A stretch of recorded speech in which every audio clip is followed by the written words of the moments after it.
COVID-19 has affected every aspect of human life across the globe. This ranges from postponement of many social and cultural events, games and sporting events, shutting down institutions and centers of learning, and closing of internal and international borders.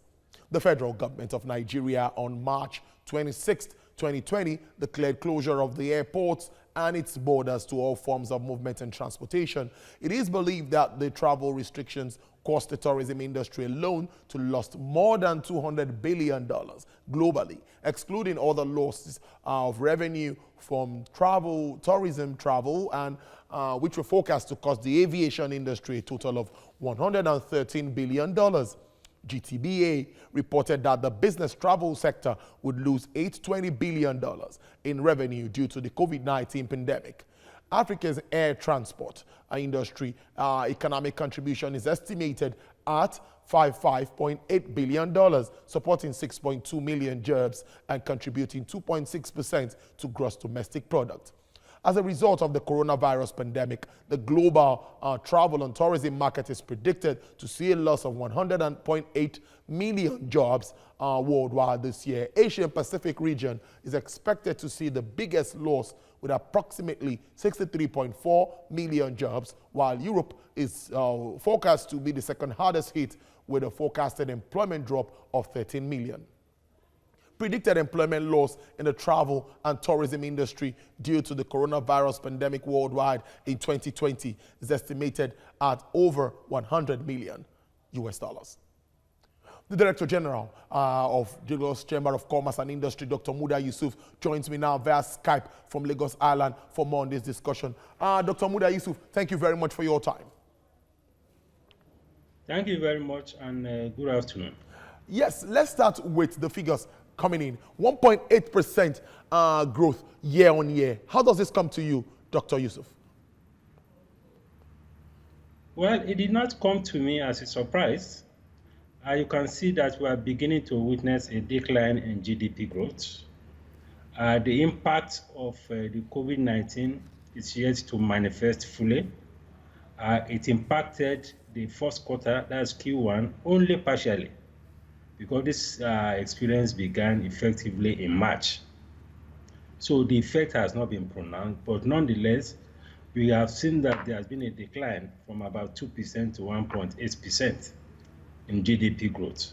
And the situation is likely to further deteriorate by the time we get into the Q2 numbers, which is the period within which the impact of the COVID-19 will be much better reflected in the numbers. So clearly, it's not out of, it's in line with expectations, given what has been happening in the economy and given the kind of downturn and the impact of the COVID-19 on some very key macroeconomic variables in the economy.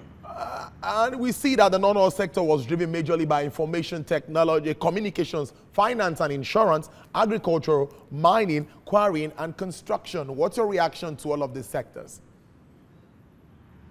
Well, they were driven by that, but if you look at practically all those sectors, there was a moderation even in their growth. There was a decline in their growth. Some of them actually contracted. 21 sectors recorded a very moderate growth, not as good as what we experienced in the last quarter of 2019. 13 sectors actually contracted. You know, this again is not a very good sign, and these are signs of things to come, because we are likely to see more sectors contracting. 4 sectors actually were in recession, and only about 8 sectors expanded. So on the whole, the performance has not been that fantastic. Just as I said, it's a reflection of the times that we are in. And you know, even before the COVID, the non-oil sector economy has also been struggling with a lot of issues of productivity, of logistics, of policy, regulation, and so on. So those problems have been there. So the COVID-19 experience has only gone to compound or complicate the problem that the non-oil economy has. And as you can see, even in spite of that, the non-oil sector still accounted for over 90% of the GDP. So that means that if you really want to impact this economy, you need to do a lot more to make the non-oil economy more productive, and so that it can contribute better than not just contributing to GDP. It should be able to contribute a lot more to revenue, a lot more to foreign exchange earnings. That is where we can feel the full impact of progress in the non-oil sector of the economy. But right now, the only thing we have is the GDP. And GDP alone cannot do much for an economy. You need jobs, quality jobs, to drive an economy. You need revenue, you need foreign exchange earnings. So we have to go back to the issue of productivity of the non-oil economy. Let's shift focus and touch the tourism sector, which at this time, celebration, holidays, we know what would have been happening at the parks, at the beaches, hotels, and all of that. Now, what's your direct reaction to all of this, vis-a-vis job loss and revenue loss? Well, the hospitality and tourism sector is one of the most vibrant sectors that you have in the economy. It's one of the sectors that have grown impressively. It's one of the sectors that has attracted a sizable number of foreign investments. And unfortunately, the sector is one of the biggest casualties of the COVID-19 experience. For the past 2 months, that sector has been on practical lockdown. Unlike some other sectors that have experienced partial lockdown or easing of lockdown, the hospitality sector has been on permanent lockdown. And the impact on the industry is very, very profound. The impact on the economy is very profound. The impact on jobs and employment is very profound. Because the sector is such that has a whole lot of multiplier effect by the way it operates. It's a sector that generates a lot of employment. It's a sector that is driven by people. It's a labor-intensive sector. So when you have such a sector under permanent lockdown for 2 months, you can only imagine the amount of losses that the economy has suffered. We have people who supply these hotels with all sorts of services.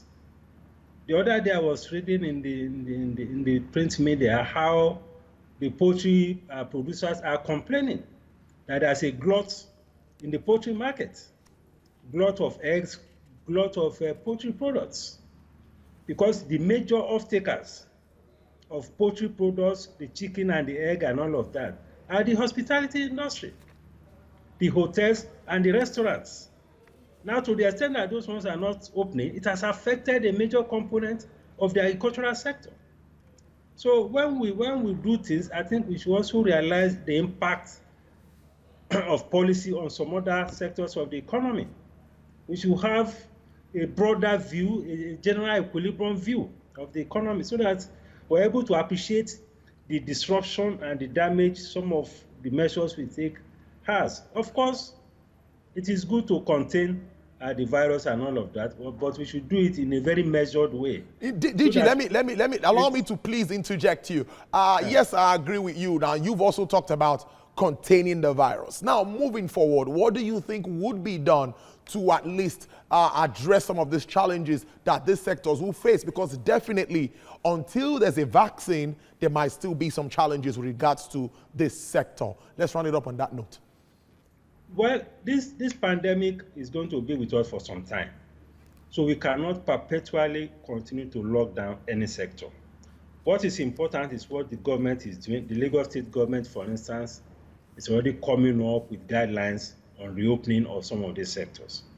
The players in the sector have also come up with guidelines on how to make their operations more COVID-19 compliant. So these are the things we need to do very quickly, so that gradually we can begin to open up these sectors, subject, of course, to compliance with the guidelines. They have identified activities within the hotel or hospitality industry that could pose a high risk of contagion or spread of the disease. They have identified activities in the sector that doesn't pose much risk. So it's a question of identifying these things so that we can manage the risk properly of the COVID-19. And we need to also support them with incentives, because the sector is completely down. It's part Indeed. of, it's one of the biggest casualties of this COVID-19. So we need to support them, both at the state level and at the federal level. Director General, Lagos Chamber of Commerce and Industry, Dr. Muda Yusuf, thank you very much for your time.